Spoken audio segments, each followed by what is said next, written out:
जय माता महालक्ष्मी। नमस्कार मेरे प्यारे श्रद्धालु भाइयों और बहनों, भक्तों और माताओं, आप सभी का हमारे इस पावन भक्ति परिवार में दिल से स्वागत है। आज का यह शुभ और पवित्र शुक्रवार माता महालक्ष्मी की कृपा प्राप्त करने का अत्यंत दिव्य दिन माना जाता है। कहते हैं कि जब कोई भक्त सच्चे मन, श्रद्धा और विश्वास के साथ माता लक्ष्मी का स्मरण करता है, उनकी कथा सुनता है और उनका गुणगान करता है, तब माता रानी स्वयं उसके जीवन में सुख, शांति, वैभव और समृद्धि का आशीर्वाद बरसाती हैं। यदि आपके जीवन में आर्थिक तंगी बनी रहती है, घर में बरकत नहीं टिकती, मेहनत करने के बाद भी धन की कमी महसूस होती है, परिवार में अशांति रहती है, संतान सुख में बाधाएं आती हैं या बार बार दुख और परेशानियां आपके जीवन को घेर लेती हैं, तो आज की यह पावन कथा आपके जीवन में नई रोशनी लेकर आ सकती है। माता लक्ष्मी की यह दिव्य कथा केवल एक कथा नहीं, बल्कि विश्वास, भक्ति और चमत्कार का ऐसा मार्ग है जो इंसान के जीवन की दरिद्रता को दूर कर सुख समृद्धि के द्वार खोल देता है। कहा जाता है कि जहां माता लक्ष्मी की कृपा होती है, वहां कभी अन्न, धन और खुशियों की कमी नहीं रहती। उस घर में प्रेम बना रहता है, परिवार में मिठास रहती है, व्यापार और नौकरी में उन्नति होती है और संतान के जीवन में भी सफलता और खुशहाली आती है। माता रानी अपने भक्तों की हर मनोकामना पूरी करती हैं और उनके जीवन के कष्टों को धीरे धीरे समाप्त कर देती हैं। इसलिए आज की इस पावन कथा को पूरे मन, श्रद्धा और विश्वास के साथ अंत तक अवश्य सुनिए। हो सकता है माता रानी की कृपा से आपके जीवन की परेशानियां भी समाप्त हो जाएं और आपके घर में सुख, शांति और धन का आगमन हो। अगर आप भी माता महालक्ष्मी की कृपा पाना चाहते हैं और चाहते हैं कि आपके घर परिवार में हमेशा खुशहाली बनी रहे, तो वीडियो को लाइक करें, शेयर करें और हमारे इस भक्ति चैनल को अभी सब्सक्राइब जरूर करें, ताकि आपको रोज ऐसी ही पावन कथाएं, भजन और धार्मिक वीडियो सबसे पहले मिलते रहें। बोलिए प्रेम से जय माता महालक्ष्मी। बहुत समय पहले की बात है, जब धरती पर देवताओं और मनुष्यों का आवागमन सहज था। उस समय अमरावती की शोभा निराली थी। इंद्र का सिंहासन रत्न जटित था और चारों ओर अप्सराएं नृत्य करती थीं। लेकिन उस स्वर्णिम नगरी में भी एक कमी थी। वह थी मां लक्ष्मी की स्थायी कृपा का अभाव। देवराज इंद्र को अहंकार हो गया था। उनकी समृद्धि देखकर वे भूल गए कि यह सब मां लक्ष्मी का प्रसाद है। एक दिन उन्होंने देवर्षि नारद को व्यंग्य किया, हे मुनिवर, इस स्वर्ग से बढ़कर कोई लोक नहीं। मेरे पास सब कुछ है, फिर भी तुम कहते हो कि लक्ष्मी अनित्य है। नारद मुस्कुराए, देवराज, एक बार प्रयोग कर लो। जिस दिन तुमने अहंकार किया, उसी दिन लक्ष्मी ने तुम्हारा महल छोड़ दिया था। मैं जाता हूं, परंतु स्मरण रखना, शुक्रवार का दिन माता का प्रिय है। तभी समुद्र मंथन की कथा जुड़ती है। देव और असुर दोनों अमृत के लिए छटपटा रहे थे। वासुकी नाग को रस्सी बनाकर, मंदराचल को मथानी बनाकर क्षीर सागर मथा गया। पहले निकला हलाहल विष, जिसे शिव ने गले में रोक लिया। फिर निकली कामधेनु, उच्चैः श्रवा घोड़ा, ऐरावत हाथी, पारिजात वृक्ष, वारुणी देवी और अंततः 14 रत्नों के बाद प्रकट हुई मां लक्ष्मी, जो स्वयं लक्ष्मी हैं। जल से उठी, कमल पर विराजमान, हाथों में कमल, सुवर्ण वर्ण, शांत और स्निग्ध। सारा ब्रह्मांड उनकी आराधना में लीन हो गया। लेकिन प्रश्न था, लक्ष्मी किसे वर्ण करेंगी? देवराज इंद्र ने हाथ जोड़े, असुरराज बलि ने भी प्रार्थना की। मां लक्ष्मी ने घूर कर देखा। इंद्र का मुख अहंकार से दमक रहा था, बलि का तेज दान से चमक रहा था। तब मां ने कहा, मैं विष्णु को वर्ण करूंगी। सब चकित रह गए। विष्णु उस समय समुद्र में ही योग निद्रा में लीन थे। मां लक्ष्मी ने उनके हृदय पर कमल रखा और वे उनकी अर्धांगिनी बनी। शुक्रवार का वह दिन था। कहते हैं कि मां लक्ष्मी का प्रादुर्भाव दिवस शुक्रवार को ही हुआ था। अब कथा एक नए मोड़ पर आती है। पृथ्वी पर एक नगर था, धनपुर, जहां एक निर्धन ब्राह्मण रहता था, दीन बंधु। उसके पास अन्न कोष भरना था। वृत्ति थी पुजारी की, परंतु उसका मंदिर जर्जर था। उसकी पत्नी सुलक्षणा हमेशा उदास रहती। एक शुक्रवार को सुलक्षणा ने कहा, पतिदेव, आज सभी स्त्रियां लक्ष्मी पूजन कर रही हैं। हमारे घर में तो आटे का दिया भी नहीं जलता। दीन बंधु ने कहा, देवी कभी उपहार से नहीं, भाव से प्रसन्न होती हैं। उसने गांव के बाहर नदी तट पर एक चिकनी मिट्टी का दीपक बनाया। उसमें तेल न था, अतः उसने पानी डाला। सूत न था, बल्कि कुशा की बाती रखी। उसी दीपक को उसने श्रद्धा से जलाया। पत्नी ने कहा, यह तो बुझ जाएगा। दीन बंधु बोला, देख, मेरी श्रद्धा अग्नि है। अद्भुत। वह जल का दीपक जल उठा। रात भर वह जलता रहा और उजाला पूरे तट पर फैल गया। उसी रात मां लक्ष्मी स्वप्न में आई। दीनबंधु, तुमने मुझे बुलाया। तुमने कभी याचना नहीं की, केवल भक्ति दी। मैं प्रसन्न हूं। कल प्रातः नदी के उस पार एक कमल उगेगा, उसके नीचे सोने का घड़ा है। उसे अपनी पत्नी को देना, पर एक वचन, उस धन का उपयोग मेरे मंदिर के जीर्णोद्धार और भूखों को अन्नदान में करना। दीनबंधु उठा। उसने देखा वह सब सच था। उसने ऐसा ही किया। कुछ ही दिनों में धनपुर का लक्ष्मी नारायण मंदिर बनकर तैयार हुआ और हर शुक्रवार को वहां भंडारा होने लगा। अब आगे की कथा में एक और पात्र आता है। धनपुर का सेठ सुवर्ण सिंह, जिसके पास अथाह दौलत थी पर दिल पत्थर का। उसे दीन बंधु की उन्नति से जलन हुई। उसने सोचा, मैं भी लक्ष्मी को खरीद लूंगा। उसने 500 गायें दान कर दी, सोने के दीप जलाए, ठगे ब्राह्मणों से पाठ कराया। शुक्रवार की रात उसने जागरण रखा, बाजे बजाए, पंडाल सजाए। आधी रात को नींद में उसने देखा मां लक्ष्मी खड़ी हैं, परंतु उनकी ओर पीठ करके। सेठ बोला, देवी, मैंने कितना कुछ किया। मां ने कहा, पर तुमने कुछ नहीं दिया। तुमने दिया ही क्या? वे गायें तो रोगग्रस्त थीं, सोना तो चोरी का था। तुम्हारा हृदय मेरा मंदिर नहीं, रावण का लंका है। भक्ति तो दीन बंधु की थी, जिसने अपना आखिरी पानी का दीपक चढ़ा दिया। अगली सुबह सेठ को राजकोष ने जब्त कर लिया। उसके व्यापार डूब गए। तब उसे समझ आया। वह स्वयं दीनबंधु के पास गया और रो पड़ा। दीनबंधु ने कहा, भगवान को दुश्मन नहीं, भक्त चाहिए। चलो मिलकर मां की सेवा करें। तब से दोनों भक्त बन गए और हर शुक्रवार को वे मां लक्ष्मी की कथा सुनाते, जिसमें संदेश होता, लक्ष्मी सत्य, दया और त्याग से मिलती है, न कि ढोंग और दंभ से। अब कथा आगे बढ़ती है एक और मर्मस्पर्शी प्रसंग की ओर। धनपुर में एक गरीधोबिन रहती थी, कमला। उसका पति कर्ज में डूबा था। 2 बच्चे भूखे थे। शुक्रवार को वह मंदिर जाती, पर वहां प्रवेश नहीं मिलता, क्योंकि सेठ की पत्नी पूरा मंदिर सजाती, ब्राह्मणों को बैठाती, निमंत्रित लोग ही आ सकते थे। कमला मंदिर के पिछले द्वार पर खड़ी हो जाती, बस इतना बोलती, मां, मेरे पास कुछ नहीं, तुम्हारे दर्शन मुझे चाहिए। एक दिन एक पुराना फटा कपड़ा लेकर वह द्वार पर बैठ गई। उसने एक गीत गाया जो उसकी मां ने सिखाया था, कागा करे सिंगार, चंचल है ये संसार। उसी समय मंदिर के गर्भगृह में मां लक्ष्मी की मूर्ति से जल निकलने लगा। पुजारी चिल्लाया, देवी रो रही हैं। सब दौड़े। सेठानी ने पूछा, मां को क्या चाहिए? मूर्ति ने मुख घुमाकर पिछले द्वार की ओर देखा। सेठ ने दौड़कर देखा, कमला रो रही थी और उसके फटे कपड़े से एक कमल का फूल गिरा था। वहां लिखा था, जो मेरे पिछले द्वार से नहीं लौटता वही सच्चा भक्त। तब से मंदिर का पिछला द्वार खोल दिया गया और हर शुक्रवार को कमला को पहले प्रसाद का अधिकार मिला। सेठ के बेटे ने कमला की बेटी से विवाह किया और दोनों घरों में लक्ष्मी ने स्थायी वास किया। कथा यह भी कहती है कि शुक्रवार को मां लक्ष्मी के साथ साथ तुलसी, शालिग्राम और हल्दी कुंकुम की भी पूजा करनी चाहिए, क्योंकि ये सब माता के स्वरूप हैं। एक और लोक कथा प्रचलित है। एक वन में एक मुनि थे, भृगु। उनकी पत्नी खोजती थी लक्ष्मी को। एक दिन मुनि ने सोचा, देवी तो सर्वत्र हैं, पर वे कहाँ निवास करती हैं? वे निकले। पहले ब्रह्मा के पास गए। वहां हवा में सरस्वती, पृथ्वी पर ब्रह्मा, लक्ष्मी के चिन्ह नहीं दिखे। फिर शिव के पास, पार्वती के साथ शिव, पर लक्ष्मी वहां एक कोने में कमल पर नहीं। फिर विष्णु के पास देखा, विष्णु शेष शैया पर लेटे हैं, पास में लक्ष्मी चरण दबा रही हैं। भृगु ने सोचा, इतनी बड़ी देवी पति के चरण दबाए। उन्होंने विष्णु के हृदय पर लात मार दी। विष्णु उठे, ऋषिवर, मैं धन्य हो गया, आपने मेरा हृदय स्पर्श किया, अब यह पवित्र हो गया। भृगु चकित। लक्ष्मी ने कहा, प्रभु, यह मेरे स्वरूप का अपमान है, मैं यहां नहीं रह सकती। और वे अंतर ध्यान हो गईं। तब विष्णु भृगु से बोले, देखा, लक्ष्मी वहां रहती है जहां सेवा, सहनशीलता और विनय हो। तुम्हारा क्रोध उन्हें डराता है। भृगु ने पश्चाताप किया। उन्होंने शुक्रवार को व्रत रखा, केवल फल खाए, और 1 वर्ष बाद लक्ष्मी एक वृद्धा का रूप धरकर भृगु की पत्नी के पास आई और बोली, मुझे भोजन दो। पत्नी ने उन्हें साफ स्थान दिया, गर्म भोजन परोसा। वृद्धा ने कहा, पर मुझे चांदी के बर्तन में चाहिए। उनके पास न थे तो पत्नी ने मिट्टी के बर्तन में पत्तल रखी और तुलसी दल से सजाया।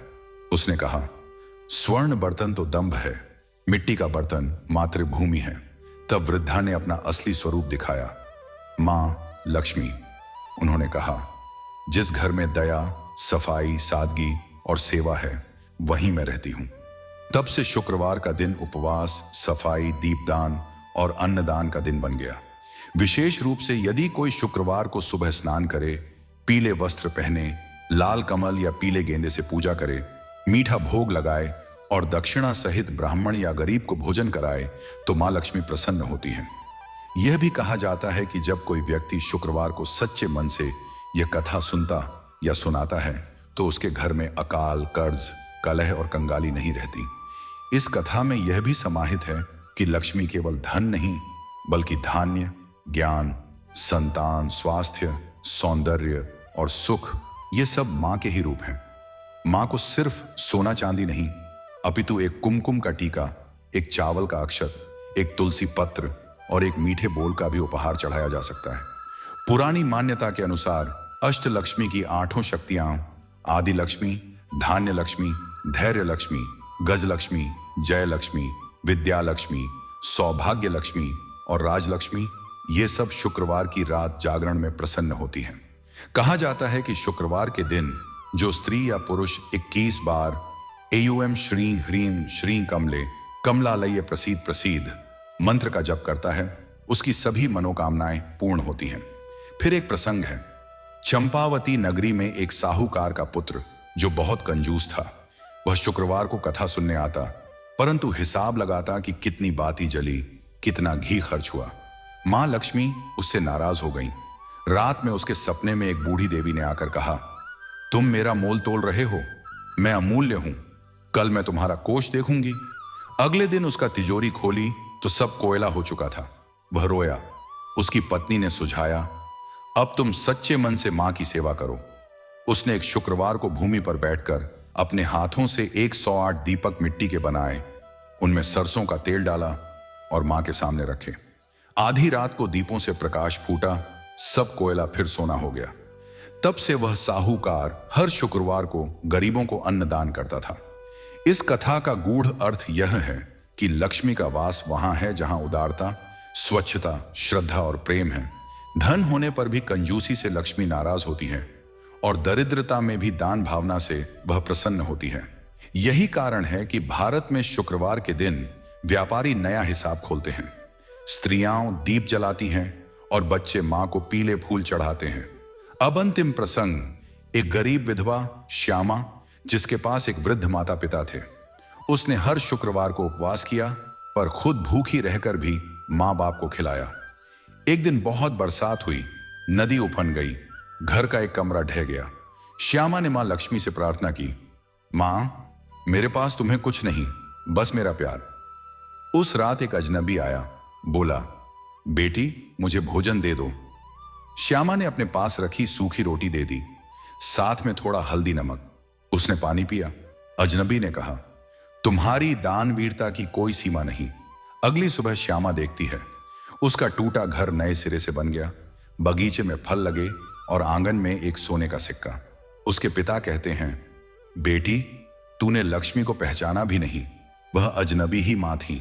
तो आगे सुनो भक्तजन, यह कथा अभी समाप्त नहीं हुई, क्योंकि मां लक्ष्मी की लीला अपरंपार है। जैसे समुद्र की गहराई का कोई पार नहीं, वैसे ही मां की कृपा का भी कोई अंत नहीं। अब हम उस नगरी की ओर चलते हैं जिसका नाम था कीर्तिनगर। वहां एक राजा रहता था, राजर्षि सत्यव्रत। वह बड़ा ही धर्मात्मा और प्रजापालक था, पर उसके राजकोष में घी के दिए तक जलना मुश्किल हो गया था। 12 वर्षों का सूखा पड़ा था। नदियां सूख गई थीं, धरती फट रही थी, प्रजा नंगी और भूखी थी। राजा ने सब कुछ बांट दिया था, अपना सोना, रत्न, हाथी, घोड़े, यहां तक कि अपनी रानियों के आभूषण भी। फिर भी कोष खाली था। राजा ने प्रजा से कहा, मैं अब तुम्हें कुछ नहीं दे सकता, स्वयं भिक्षुक हूं। प्रजा रोने लगी। तब राजा की एकमात्र पुत्री सुकन्या, जो केवल 16 वर्ष की थी, बोली, पिताजी हमारे पास अब कुछ नहीं बचा, पर एक चीज अभी भी है, हमारी श्रद्धा। शुक्रवार का दिन है, आइए हम सब मिलकर मां लक्ष्मी की कथा सुने और व्रत करें। राजा ने कहा, पर हमारे पास पूजन का सामान तक नहीं। सुकन्या मुस्कुराई, पिताजी मिट्टी के दिए के लिए मिट्टी हर जगह है, हल्दी हर रसोई में है और तुलसी हर आंगन में है। मैं इन्हीं से पूजा करूंगी। उस शुक्रवार को सुकन्या ने सारी प्रजा को बुलाया। सबने मिलकर नदी के सूखे तट पर एक चबूतरा बनाया।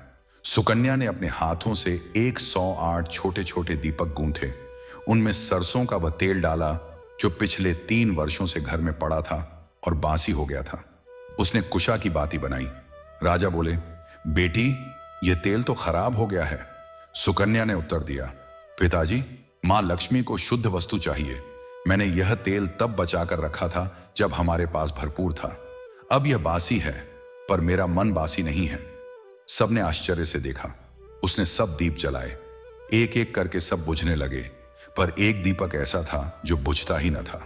वह दीपक सारी रात जलता रहा और उसकी लौ से इतनी रोशनी हुई कि पूरे नगर में अंधेरा मिट गया। ठीक आधी रात को जब सब सो रहे थे, सुकन्या जाग रही थी। उसने देखा एक अद्भुत स्त्री आ रही है, जिनके 4 भुजाएं हैं, हाथों में कमल, गले में वैजयंती माला, मुकुट में माणिक्य और वे हंस पर सवार हैं। स्त्री बोली, सुकन्या, मैं लक्ष्मी हूं। तुमने आज मेरी पूजा नहीं की, बल्कि मुझे अपने हृदय में स्थान दिया। मांग, तुझे क्या चाहिए? सुकन्या ने कहा, मां, मैं अपने लिए कुछ नहीं मांगती। मेरी प्रजा भूखी है, मेरे पिता चिंतित हैं और इस धरती पर अन्न का एक दाना नहीं है। मांग इतना ही है, जल और अन्न। मां लक्ष्मी मुस्कुराई, बेटी, तूने स्वयं को नहीं मांगा, इसलिए मैं तुझे सब कुछ दूंगी।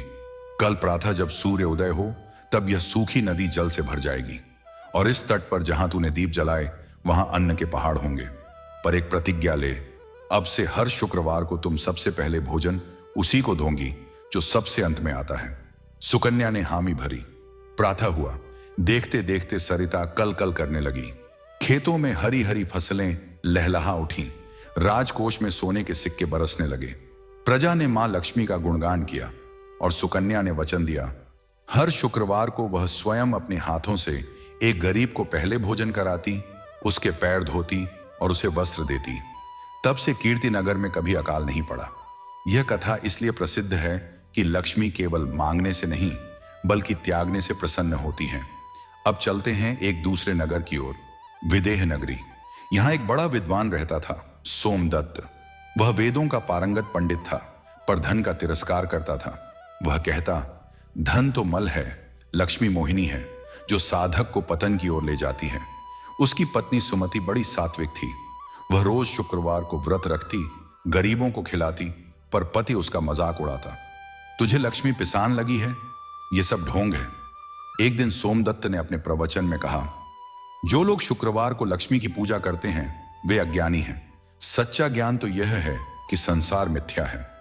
उसी रात उसे स्वप्न आया। एक काली आंधी आई, उसके सारे ग्रंथ उड़ गए, उसकी जीभ सूख गई, वह एक शब्द नहीं बोल पा रहा था। तब मां लक्ष्मी प्रकट हुई, पर इस बार वे दिव्य नहीं, बल्कि एक भयानक रूप में, जिसके हाथों में श्रृंखला और दंड था। उन्होंने कहा, सोमदत्त, तूने मेरे भक्तों का अपमान किया। तू ज्ञानी बनता है, पर ज्ञान का पहला सूत्र है माता के हर रूप का सम्मान। मैं धन हूं, मैं अन्न हूं, मैं सुख हूं। मुझे त्यागना पाप नहीं, मुझे नकारना पाप है। जिस घर में मैं नहीं, वहां शव की तरह गंध आती है। तेरे घर से मैं निकल चुकी हूं, अब देखता रहा। प्रातः उठा तो उसका घर सूनापन लिए था। पत्नी बीमार थी, बच्चे रो रहे थे, खाने को एक मुट्ठी चावल भी नहीं था। सोमदत्त ने अपने ग्रंथ खोले तो सब कोरे थे। तब उसे अपनी भूल का एहसास हुआ। वह अपनी पत्नी के पैरों में गिर पड़ा। सुमति, तू सच्ची लक्ष्मी है, मुझे क्षमा कर। अब मैं सीखूंगा कि ज्ञान और लक्ष्मी दोनों मां के रूप हैं। पत्नी ने कहा, आज शुक्रवार है, चलो मिलकर दीप जलाएं और भोजन दान करें। उन दोनों ने अपने आखिरी चावल पकाकर एक वृद्ध को खिलाए। अगले ही दिन सोमदत्त के शिष्यों ने उनके लिए अन्न और दक्षिणा लाकर दी। धीरे धीरे उसका घर फिर से भर गया। तब सोमदत्त ने एक सुनहरा सूत्र कहा, योग के लिए अर्थ की आवश्यकता है, क्योंकि भूखे पेट समाधि नहीं लगती। मां लक्ष्मी अन्नदात्री हैं, उनकी निंदा करना अपनी माता की निंदा है। इस कथा का यह संदेश है कि मां लक्ष्मी को नकारना जीवन का घोरतम पाप है। उन्हें भोग के लिए नहीं, मोक्ष के साधन के रूप में देखना चाहिए। एक और प्रसंग यहां जोड़ना आवश्यक है। एक व्यापारी था रत्नाकर, जो बहुत धनी था। पर दान नहीं करता था। वह हर शुक्रवार को मां लक्ष्मी की सोने की मूर्ति बनवाकर उसका पूजन करता, लेकिन 1 रुपया किसी गरीब को नहीं देता था। उसकी पत्नी श्रीमती बड़ी दयालु थी। वह चुपके से गरीबों को अन्न देती। एक दिन रत्नाकर ने यह देखकर उसे घर से निकाल दिया। तू मेरी लक्ष्मी उड़ाती है। उस स्त्री ने कोई विवाद नहीं किया। वह अपने पैतृक गांव चली गई। उसी शुक्रवार को रत्नाकर ने 101 ब्राह्मणों को भोजन कराया, पर उसके मन में कोई दया न थी। केवल व्यवसाय था, लक्ष्मी को खरीदने का। मां लक्ष्मी ने उसी रात उसके स्वप्न में कहा, रत्नाकर, तेरा भोजन तो मैंने खाया, पर तुझे तेरे हृदय में एक कीड़ा दिखाई दिया। वह कीड़ा अहंकार है। तेरी पत्नी को जो तूने निकाला वही लक्ष्मी की सखी थी, जिसके हाथों से मैं भोजन पाती थी। अब तू मुझसे मिलने कहां आएगा? प्रातः रत्नाकर का व्यापार डूब गया। उसके मित्रों ने उसका साथ छोड़ दिया। देनदारों ने उसका सारा सामान जब्त कर लिया। वह स्वयं भूखा मरने लगा। तब उसे होश आया। वह अपनी पत्नी के पैरों पर गिरा। साध्वी, मुझे क्षमा कर। लक्ष्मी का सच्चा मंदिर तेरा हृदय है। पत्नी ने कहा, आज शुक्रवार है, चलो दोनों मिलकर दीप जलाएं। उसने आखिरी आटे से रोटी बनाई। आधी उसने गरीब को दे दी, आधी रत्नाकर को।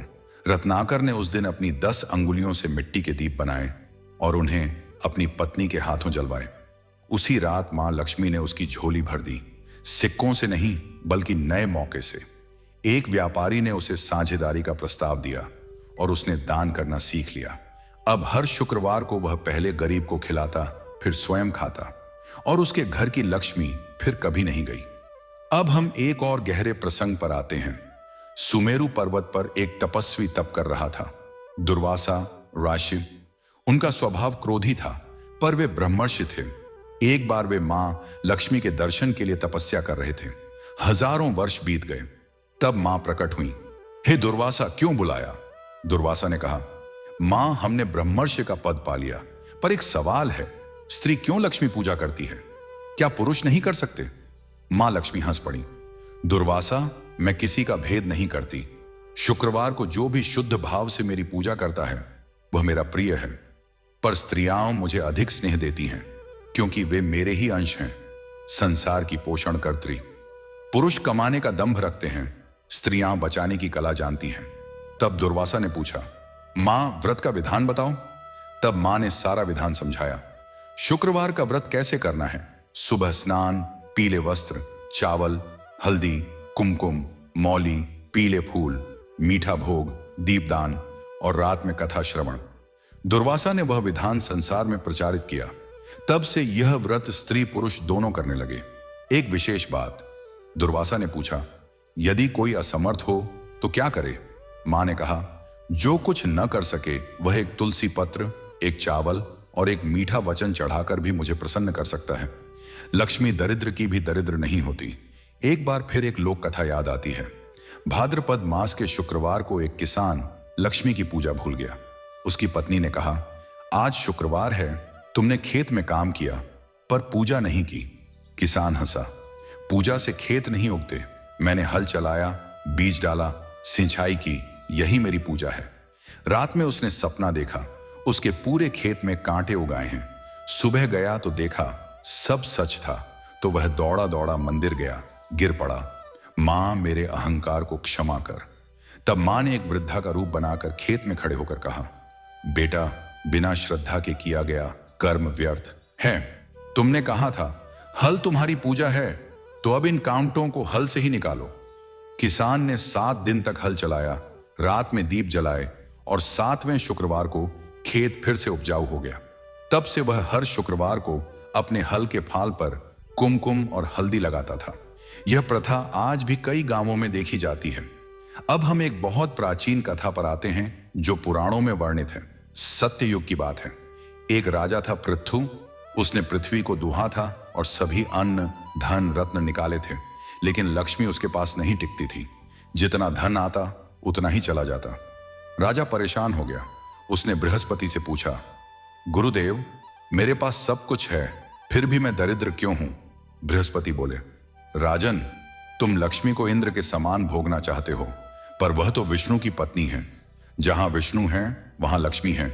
तुम विष्णु के गुण, दया, करुणा, क्षमा, सेवा को अपनाओ तो लक्ष्मी आप ही आ जाएगी। राजा पृथु ने शुक्रवार के दिन व्रत रखा। उसने अपने राज्य में यह घोषणा करवा दी कि जो कोई भी भूखा हो वह राजद्वार पर आए और अन्न ग्रहण करे। वह स्वयं एक मिट्टी के बर्तन में भोजन परोसने लगा। लोगों ने कहा, राजा सोने के थाल में भोजन करते हैं, ये क्या कर रहे हैं? राजा बोला, सोने के थाल से दंभ आता है, मिट्टी से विनम्रता, और मां लक्ष्मी विनम्रता पर प्रसन्न होती हैं। 1 वर्ष बीता। लक्ष्मी ने उसके राजकोष को ऐसा भरा कि उसकी कोई सीमा न रही। तब राजा ने एक स्वर्ण दीप बनवाया और उसे मां को अर्पित किया। उसी दीप में सरसों का तेल भरा और कहा, जलो मां, मेरे अहंकार को भस्म करने के लिए। आज भी कुछ मंदिरों में शुक्रवार को मिट्टी के दीपक ही मां को अर्पित किए जाते हैं, सोने चांदी के नहीं। अब हम एक और रोचक प्रसंग पर पहुंचते हैं, नारद और लक्ष्मी का संवाद।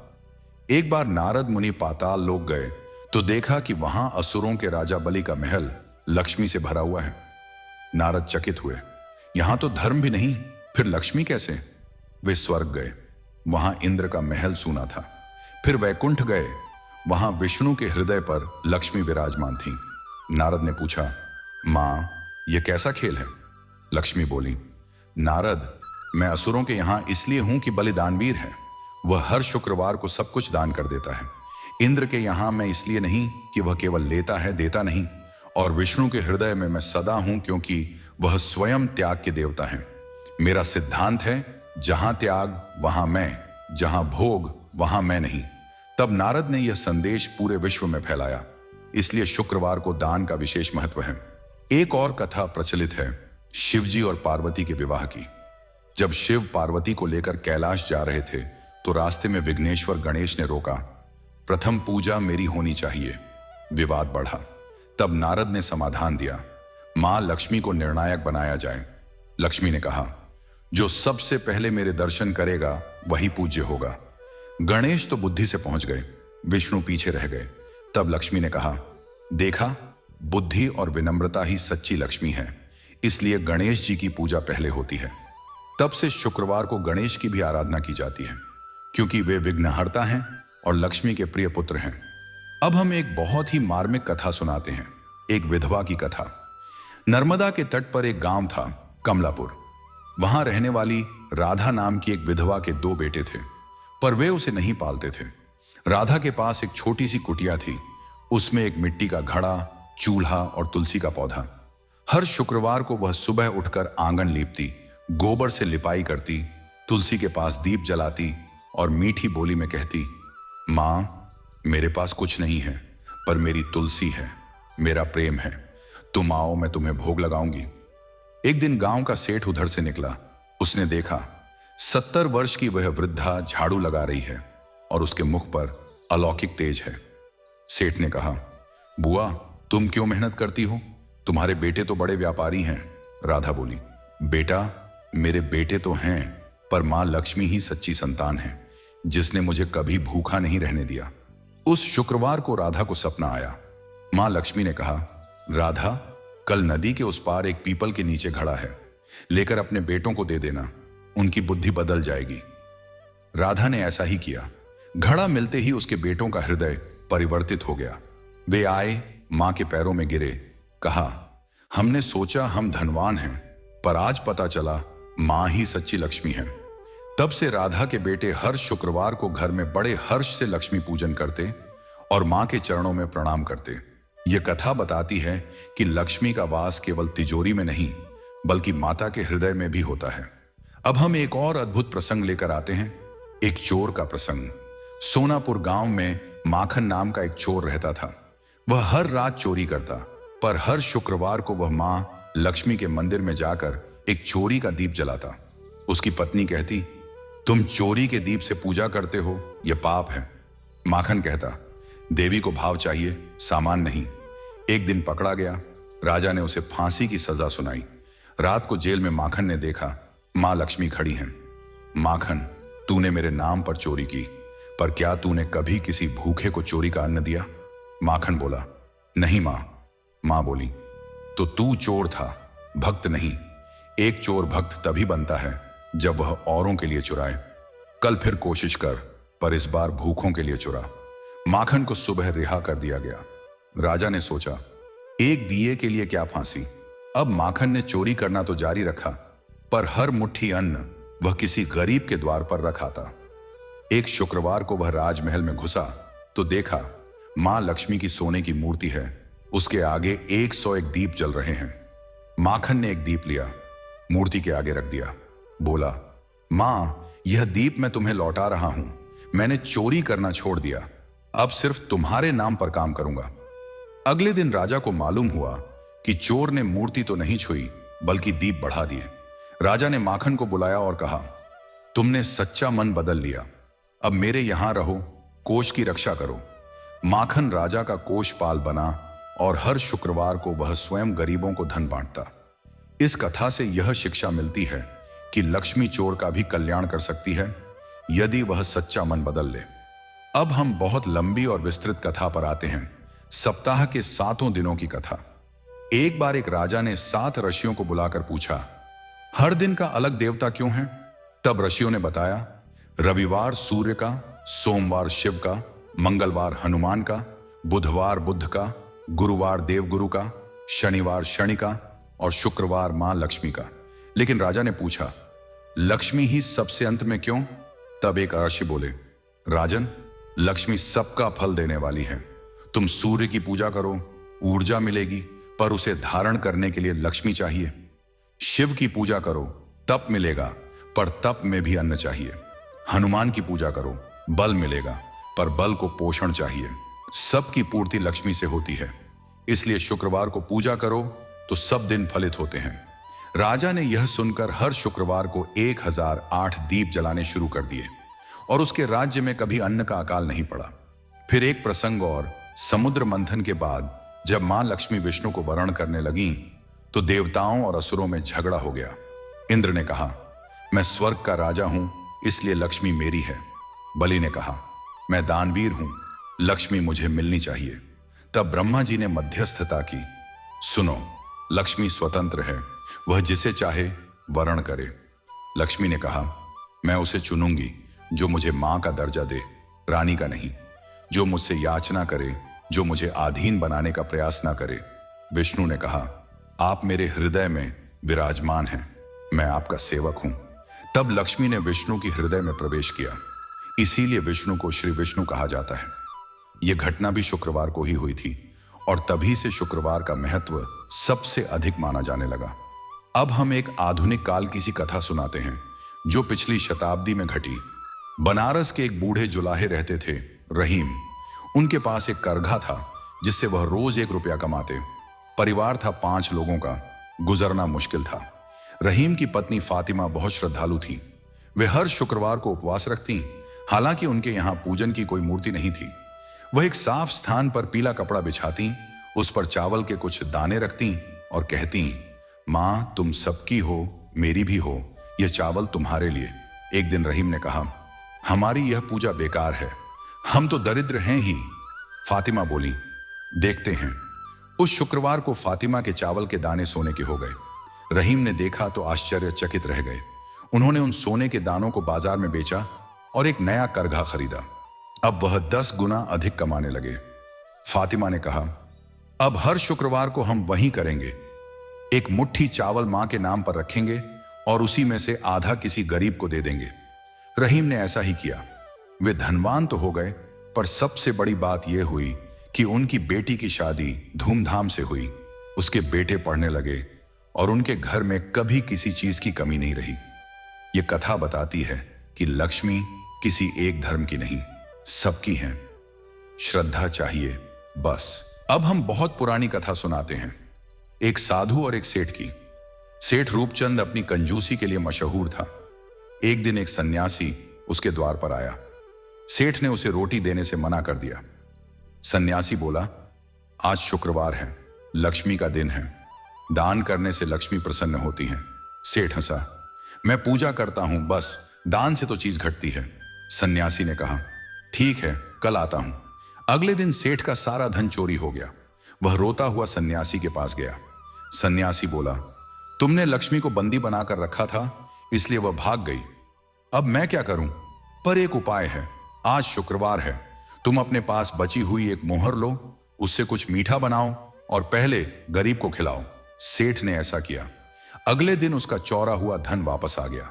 सेठ समझ गया, लक्ष्मी भागती नहीं, बस जंजीर में बंधना नहीं चाहती। दान देना उसे खुला छोड़ना है। तब से रूपचंद हर शुक्रवार को अन्नदान करता था और उसकी दुकानें 7 समंदर पार तक फैल गईं। एक और कथा एक वैद्य की है जिसका नाम था अरुण।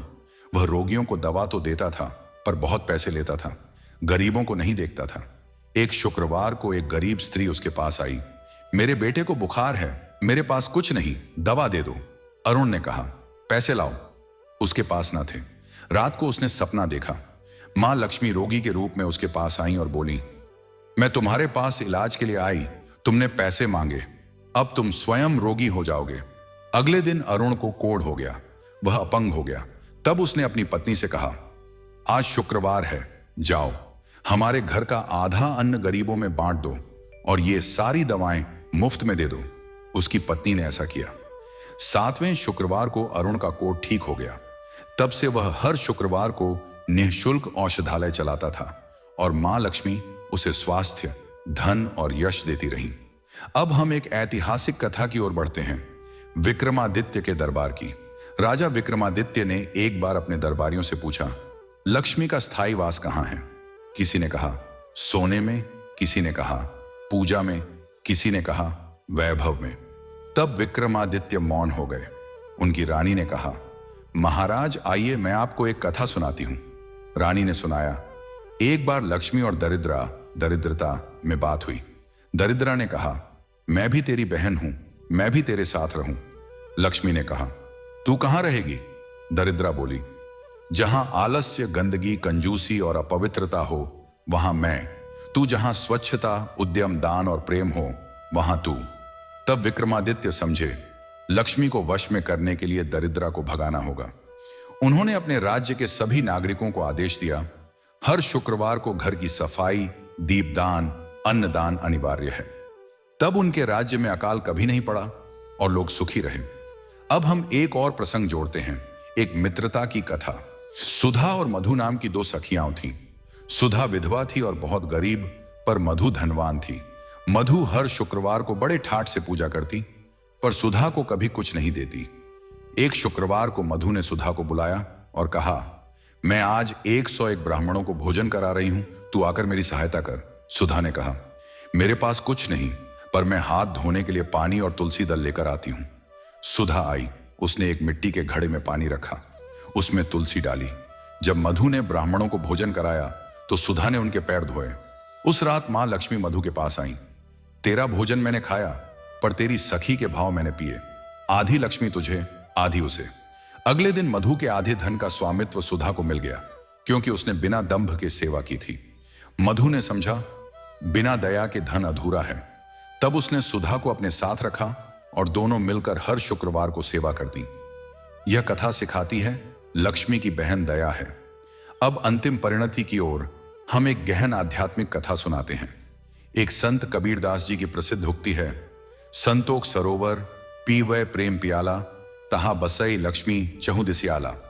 अर्थात जहां संतोष और प्रेम हो वहां लक्ष्मी चारों दिशाओं में बसती है। उनके जीवन की एक घटना, एक भक्त ने कबीर से पूछा, हम रोज लक्ष्मी पूजा करते हैं पर दरिद्र नहीं जाती। कबीर ने कहा, बेटा तू पूजा तो करता है पर अपने मन में गंदगी रखता है। लक्ष्मी को साफ मन चाहिए, साफ घर चाहिए। तू ईर्ष्या, क्रोध, लोभ को घर से बाहर निकाल, फिर देख। उस व्यक्ति ने एक शुक्रवार को सबसे पहले अपने मन की सफाई की, किसी से बैर नहीं किया, सबको प्रेम किया। उस दिन उसके घर आए बिना लक्ष्मी नहीं रही। एक पुराने कर्जदार ने उसका पैसा चुकाया, एक नए व्यापार की सूचना मिली और उसकी पत्नी को स्वर्ण का आभूषण मिला। तब वह समझा, लक्ष्मी की असली पूजा मन की पवित्रता है। तो भक्तों, मां लक्ष्मी की यह कथा यहां समाप्त नहीं होती, क्योंकि हर शुक्रवार को नया प्रसंग जन्म लेता है। यह कथा उतनी ही लंबी है जितनी आपकी श्रद्धा। मां लक्ष्मी का कोई अंत नहीं, कोई सीमा नहीं। जो भी सच्चे मन से, निष्काम भाव से, बिना दंभ के हर शुक्रवार को इस कथा को सुनता या सुनाता है, उसकी गरीबी मिटती है, उसके कष्ट दूर होते हैं और उसके घर में अन्न, धन, सुख, शांति का वास होता है। यह कथा हमें यह भी सिखाती है कि लक्ष्मी केवल बाहरी धन नहीं, बल्कि भीतर की शांति, संतोष, उदारता और प्रेम है। जिसके पास ये गुण हैं, वह दरिद्र होते हुए भी लक्ष्मीवान है, और जिसके पास ये नहीं, वह कोटि कोटि स्वर्ण होते हुए भी दरिद्र है। अब हम प्रार्थना करते हैं, हे मां श्री लक्ष्मी, आप हम सब पर कृपा करें। हर शुक्रवार को हम आपका स्मरण करें, आपकी इस पवित्र कथा का श्रवण करें और आपके चरणों में अपना अहंकार, लोभ, क्रोध अर्पित करें। हमें उदारता, करुणा, सेवा और सत्य का धन दें। आपके बिना यह संसार अधूरा है, आपके बिना प्रेम अधूरा है, आपके बिना जीवन व्यर्थ है। हम आपकी पुत्री, आपका सेवक, आपका भक्त होना चाहते हैं। हमें बस इतना दें कि हम हमेशा आपके नाम का जप करें, आपकी कथा का स्मरण करें और अपने द्वार पर आने वाले हर दीन दुखी को आपका दिया हुआ अमृत बांट सकें। एयूएम श्री ह्रीं श्री कमले कमलालये प्रसीद प्रसीद। एयूएम श्री ह्रीं श्री महालक्ष्मी नमः। बोलो जय मां लक्ष्मी की, जय शुक्रवार व्रत की, जय सच्ची भक्ति की। और इस प्रकार भक्तों, यह कथा आगे बढ़ती है जैसे क्षीर सागर की लहरें अथाह गहराइयों से उठती हैं और तट पर आकर शांत हो जाती हैं, परंतु कभी समाप्त नहीं होती। मां लक्ष्मी की लीला अपरंपार है, उसका कोई अंत नहीं। फिर भी हर कथा का एक उपसंहार होता है, हर यात्रा का एक गंतव्य होता है और हर व्रत का एक फल होता है। इसलिए अब हम उस अंतिम प्रसंग की ओर बढ़ते हैं जो इस पवित्र कथा को संपूर्णता प्रदान करेगा और हर भक्त के हृदय में मां लक्ष्मी के प्रति अटूट श्रद्धा का संचार करेगा। बहुत समय पहले एक राजा था, सुप्रताप। वह अत्यंत पराक्रमी था। उसके राज्य की सीमाएं समुद्र तक फैली हुई थीं। उसके कोष में माणिक्यों के ढेर लगे थे और उसकी प्रजा निरोग और निश्चंक थी। फिर भी राजा के मन में एक चिंता कभी शांत नहीं होती थी। वह रातों को नहीं सोता था। उसकी आंखों में नींद के बजाय जलन होती थी और उसका मुख मुरझाया रहता था। उसकी रानी विद्यावती ने एक दिन पूछा, महाराज, आपके पास सब कुछ है, फिर आप उदास क्यों रहते हैं? कोई रोग तो नहीं? राजा बोला, रानी, मेरे पास सब कुछ है, यही तो दुख है। मुझे लगता है कि जो कुछ मैंने इकट्ठा किया है वह सब एक दिन नाश हो जाएगा। मैं यह नहीं जानता कि सच्ची लक्ष्मी कहां वास करती है जो कभी नाश ना हो।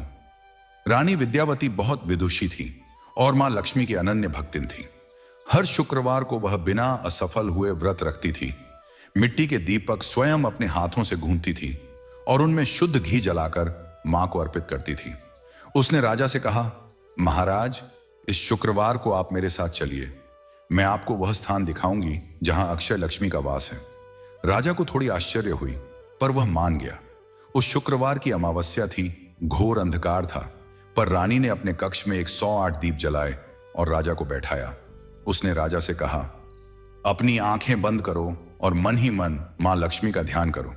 राजा ने वैसा ही किया। कुछ ही क्षणों में उसे एक अद्भुत दृश्य दिखाई देने लगा। वह एक घने जंगल में खड़ा था।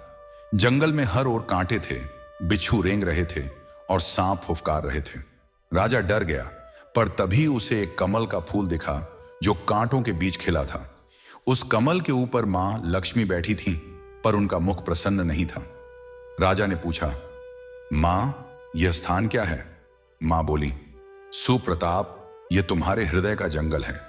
इसमें कांटे हैं तुम्हारे अहंकार के, बिच्छू हैं तुम्हारे क्रोध के, सांप हैं तुम्हारे लोभ के। मैं यहां अकेली बैठी हूं और तुम बाहर के कोष का मोल ले रहे हो। राजा चौंक कर उठा। उसकी आंखें खुल गईं। वह रानी से बोला, मैं समझ गया, असली लक्ष्मी बाहर नहीं, भीतर है। जब तक मैं अपने मन के कांटे नहीं हटाऊंगा, मां मुझसे प्रसन्न नहीं होंगी। उसने उसी रात से अपना जीवन बदल डाला। वह प्रतिदिन सवेरे उठकर प्रजा के दुख सुनता, दानशालाएं खोल दी और सबसे बड़ी बात, उसने अपने राजकीय भवन का सबसे ऊंचा कक्ष गरीबों के लिए खोल दिया, जहां कोई भी भूखा आकर जितना चाहे उतना अन्न खा सकता था। अगले शुक्रवार को राजा ने स्वयं अपने हाथों से भोजन परोसा।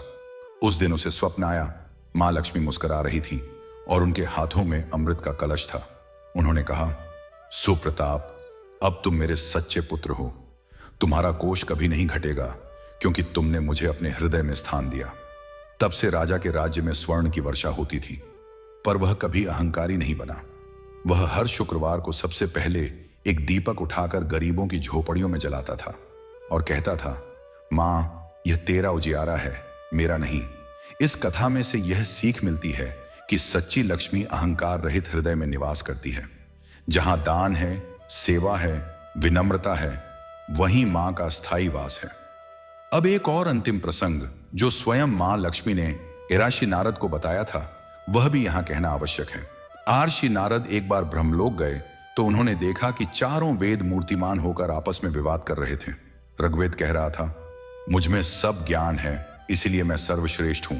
यजुर्वेद बोला, कर्म कांड के बिना ज्ञान अधूरा है। सामवेद ने कहा, मधुर भक्ति ही सर्वोपरि है। अथर्ववेद बोला, शांति और उपचार के बिना कुछ भी सार्थक नहीं।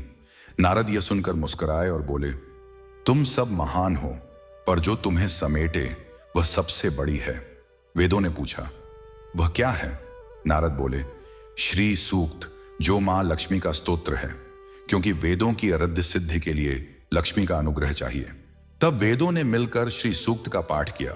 उस पाठ से मां लक्ष्मी प्रकट हुई और बोली, वेदों में मैं श्री के रूप में हूं, कमल के रूप में हूं, हिरण्य वर्ण के रूप में हूं, तुम मेरे बिना अधूरे हो। तब नारद ने पूछा, मां, इस शुक्रवार व्रत और इस कथा का सबसे सरल और सबसे सार्थक स्वरूप क्या है? मां ने कहा, नारद, सबसे सरल यह है कि व्यक्ति शुक्रवार को सुबह उठकर यह संकल्प ले, आज मैं किसी को दुख न दूंगा, किसी से ईर्ष्या न करूंगा, और जो मेरे पास है उसका थोड़ा सा हिस्सा बिना अहंकार के बांट दूंगा। यही सच्चा व्रत है, इससे बढ़कर कोई पूजा नहीं। उस दिन के बाद से नारद मुनि हर शुक्रवार को संसार में घूम घूम कर यह संदेश देते थे, और जो लोग केवल एक दीपक, एक फूल या एक मीठा वचन के साथ भी मां को याद कर लेते थे, उनकी झोली भर जाती थी।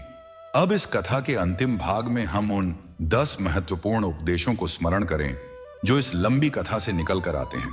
ये उपदेश हर उस भक्त के लिए प्रकाश स्तंभ हैं जो शुक्रवार के दिन मां लक्ष्मी की पूजा करता है।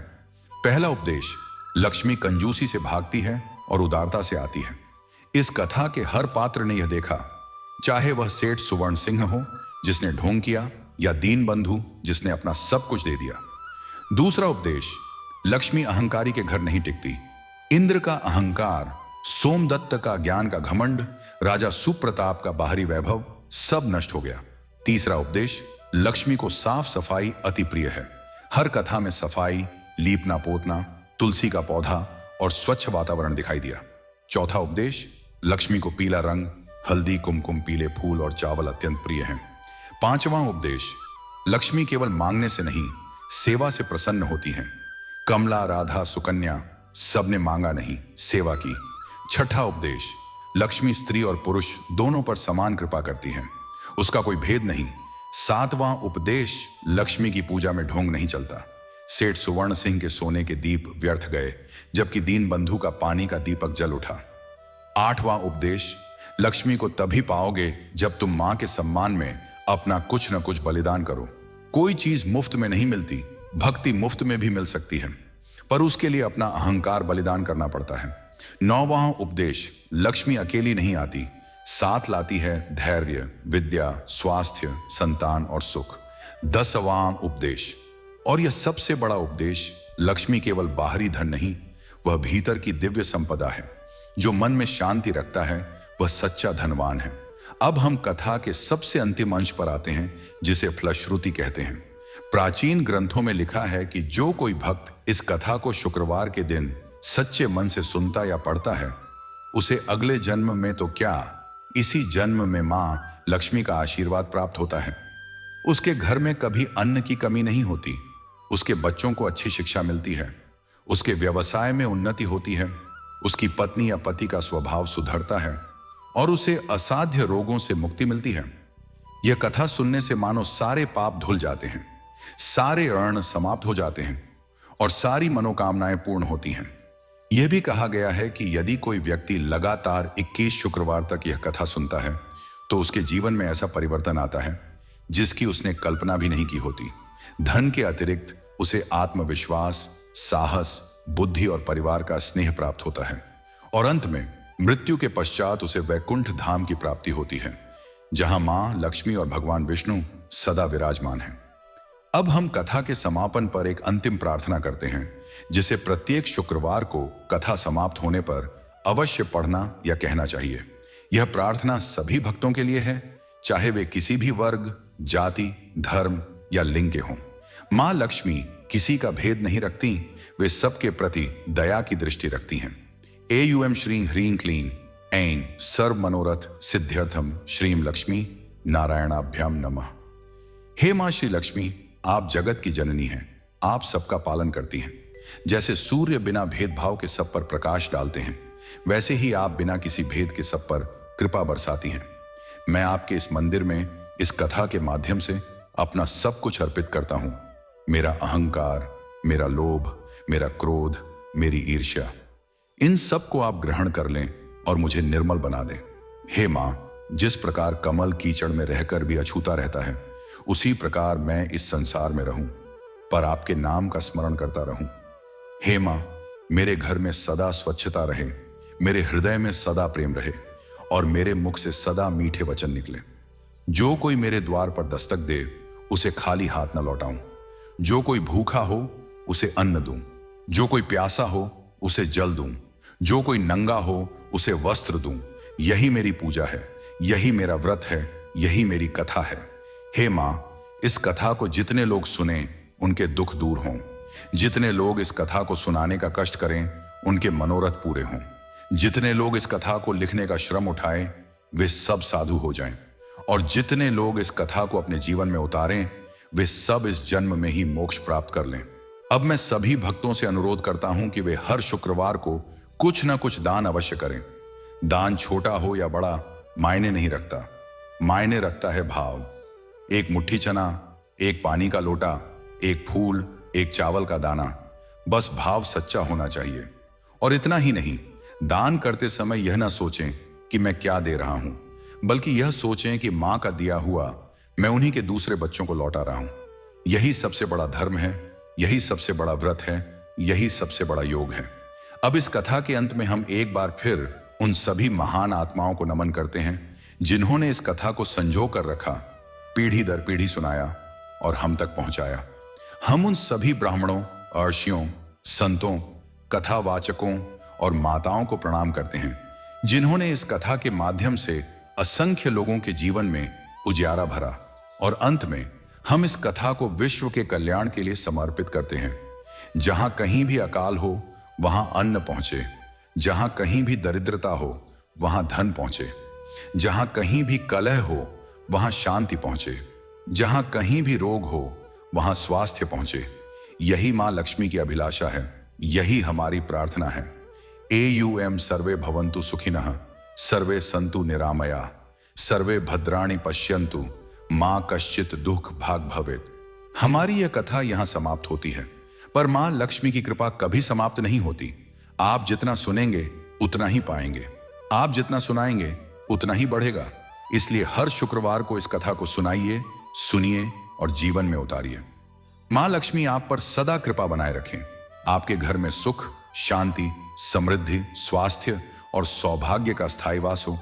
जय मां लक्ष्मी, जय श्री विष्णु, जय सनातन धर्म। एयूएम शांति शांति शांति। बोलो मां लक्ष्मी की जय, शुक्रवार व्रत की जय, सच्ची भक्ति की जय। हर हर महादेव। हरि एयूएम तत्सत।